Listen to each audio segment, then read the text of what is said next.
हरि शरणम, हरि शरणम, हरि शरणम। आँख बंद करके ध्यान के पोस्चर में, एक स्टेबल पोस्चर में भगवान को धन्यवाद देते हुए, गुरु महाराज को नमस्कार करते हुए, यदि कोई है, गर्दन सीधी, कमर सीधी करके बैठ जाए। नीचे बैठने में दिक्कत हो तो चेयर पे बैठ जाए या बिस्तर पे, जैसे अनुकूल हो। और जैसा कि कुछ वीडियोस में समझा कि मूक सत्संग में मुख्यतः कोई ऐसा फिक्स प्रोसेस नहीं, पर कुछ कुछ सावधानियां रखनी है।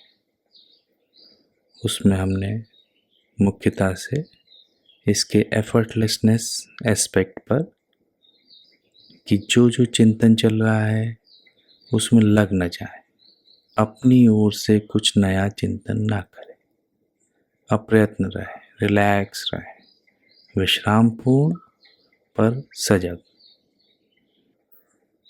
अब आगे इसके अन्य अंगों पर उनको आधार बनाकर अभ्यास करेंगे, अनअभ्यास करेंगे। इसमें एक समस्या जहाँ से निर्माण होती है, उस स्रोत को भी समझना है। जैसे मैं कोई आवाज़ सुन रहा हूँ या कुछ महसूस कर रहा हूँ या कोई मेरे विचार आ रहे हैं, मन पे टकरा रहे हैं, तो वो अपने आप में समस्या नहीं है। इस बात को भली भांति समझना है। कई लोग अपने भीतर आते नहीं, झांकते नहीं, अंतर्मुखी नहीं होते, क्योंकि उन्हें डर लगता है खुद से ही, अपने ही विचारों से डरते हैं। और वो एक प्रक्रिया है, एक प्रकृति की। जब जब हम शांत होते हैं, विश्राम में आते हैं, खुद को खाली रखते हैं, मौका देते हैं, तो प्रकृति उसे साफ करती है, जो भी प्रभाव जमा है। और उसमें से भी निरंतर जब कार्य में होते हैं तो पता नहीं चलता, हम कार्य में बिजी होते हैं, और जब खाली होते हैं तो इसलिए इम्पोर्टेंट बात ये भी है कि थोड़ा कमिटमेंट चाहिए, जहाँ हम थोड़ा समय अपने को दें, खाली समय दें, जिस समय हम कुछ न करें और जो हो उसे ऑब्जर्व करें। वो भी फोर्सफुली नहीं, ऑब्जर्वेशन होने दें, जो हो रहा है उसे होने दें। और ऑब्जर्वेशन तो स्वतः होता रहता है। जो भी महसूस हो रहा है या जो विचार हैं वो हमारे जानने में आते रहते हैं। जैसे मुझे अभी भूख लगी एकदम से, या कोई प्यास का एहसास हुआ, वो मेरे जानने में आ गया। तो ये जानने की जो शक्ति है, जानने की जो एक ज्ञान की दृष्टि है, वो स्वतः है हमारे साथ, हमेशा है। पर जो हम बुद्धि दृष्टि का दुरुपयोग कर रहे हैं, कि कुछ न कुछ इवैल्यूएशन जो हो रहा है उसका, कुछ न कुछ कमेंटिंग, इससे वो जो प्रभाव है वो मुक्त नहीं हो पाता, हमारा मन शुद्ध नहीं हो पाता, हल्का फुल्का नहीं हो पाता। तो ये जजमेंट से बचना है। कोई भी अपने विचारों को जज नहीं करना है। तो शांत होते जाएं, और जो मन में विचार आए उन्हें अच्छे या बुरे का लेबल नहीं लगाना, और उससे जो रिएक्शन चालू होती है उस तरफ भी नहीं अपनी एनर्जी या अटेंशन देनी है।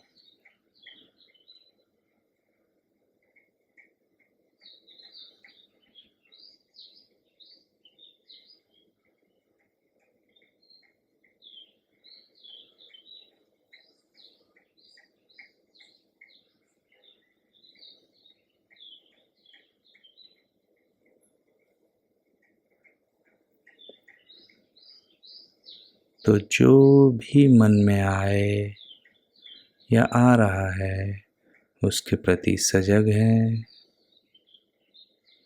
उसे होने दे रहे हैं। कोई भी रेजिस्टेंस नहीं, कोई घबराहट नहीं और कोई उसको बढ़ा चढ़ा के उसका इवैल्यूएशन नहीं। बस विचार है, होने वाला चिंतन है, होने वाला प्रोसेस है, होने वाली अनुभूति है। उसके प्रति कोई अच्छा बुरा नहीं, राग द्वेष नहीं, उससे ना कुछ नाराजगी, ना प्रसन्नता, ना उससे भयभीत होना है या थोड़ा रिलैक्सनेस आ गई, कुछ क्लैरिटी आ गई, कुछ खुशी महसूस होने लगी, तो उसमें भी नहीं फंसना है। ना सुख लेना है, ना भयभीत होना है, ना नाराजगी, ना राजीपना, ना रिएक्शन, ना जजमेंट, ना इवैल्यूएशन, ना एक्स्ट्रापोलेशन, बढ़ाना चढ़ाना, प्रपंच नहीं। जो अनुभव, जो विचार जैसे भी प्रकट हो रहे हैं, जस की तस एक्सपीरियंस करो और जाने दो।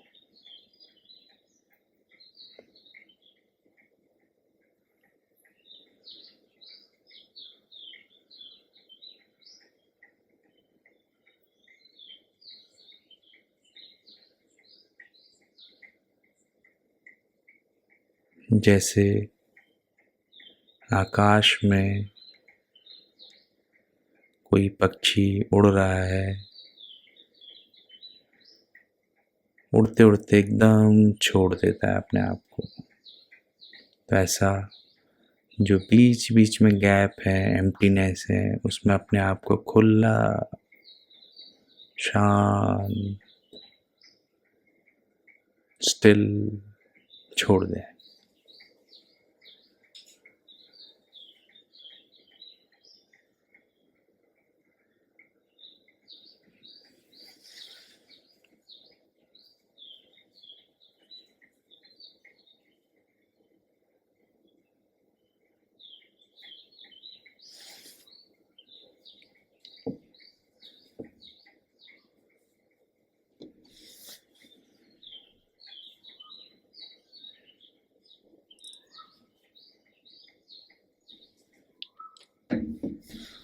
कोई विचार की अपेक्षा नहीं, जरूरत नहीं, इसलिए इसे अचिंत्य ध्यान कहते हैं।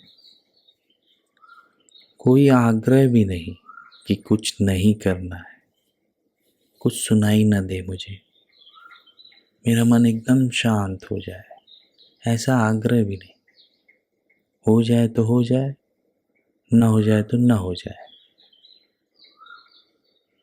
तो जो होने वाला चिंतन है उससे द्वेष भी नहीं, तो इसलिए समता का नाम दिया है कुछ संतों ने से। इसमें मन की अपेक्षा नहीं, बुद्धि की जरूरत नहीं, कोई इवैल्यूएशन नहीं।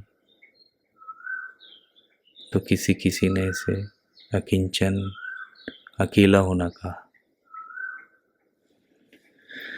और कोई एफर्ट नहीं, सहजावस्था, सहज समाधि, परम विश्राम,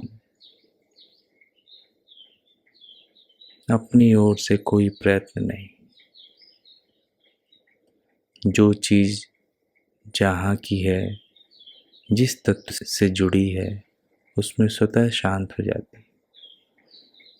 जैसे गुरुत्वाकर्षण का प्रभाव चीज़ को अपनी ओर खींच लेता है, कोई उल्टा बल लगा के उसे ऊपर रखना पड़ता है, कोई पोटेंशियल एनर्जी देनी पड़ती है, तब वो कहीं अपनी अस्वाभाविक स्थिति में रहता है।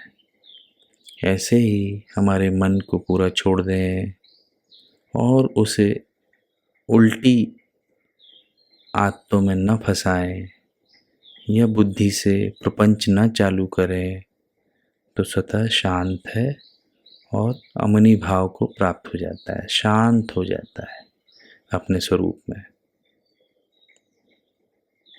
अपने आधार में, भले ही कुछ क्षणों के लिए शांत हो। अभी क्वांटिफाई ना करें, जो फंडामेंटल्स हैं, जो सैद्धांतिक बातें हैं, उन्हें समझें, उन्हें गहरा उतरने दें। और जो थोड़े थोड़े क्षणों में, थोड़ी थोड़ी क्वांटिटी में अच्छे से हो सकता है, उसे आगे बढ़ाया भी जा सकता है। पर आदत सुधारना, जो गहरी आदतें सुधारना, मन की, बुद्धि की जो टेंडेंसीज़ हैं, उनको सही ढंग से ट्रेन करना, प्रैक्टिस करना पहला काम है। और रेगुलरली, कंसिस्टेंटली, भले ही थोड़ा समय हो, 10 मिनट सुबह, 10 मिनट शाम, ज़्यादा टाइम है तो आदमी 15-15 मिनट कर ले, पर पहले फंडामेंटल्स ठीक करने पे ध्यान देना, जिससे कि इसे हम कठिन जज न कर दें। अपनी ही गलतियां रहती हैं और किसी किसी उल्टी दिशा में प्रयत्न कर रहे हैं और मस्तिष्क की बहुत शक्ति का व्यय होता है, खर्चा होता है और फिर हम हिम्मत हार जाते हैं। बल्कि प्रकृति मदद कर रही है हमें शांत होने में, हमारा पुराना प्रभाव मुक्त कर रही है। बस हमें इवैल्यूएशन से और फर्दर एक्सट्रापोलेशन से, प्रपंच से, चिंतन से, राग द्वेष से बच, इन आदतों को थोड़ा संभालना है और धीरे धीरे धीरे ये शांत होती। हरि शरणम, हरि शरणम, हरि शरणम।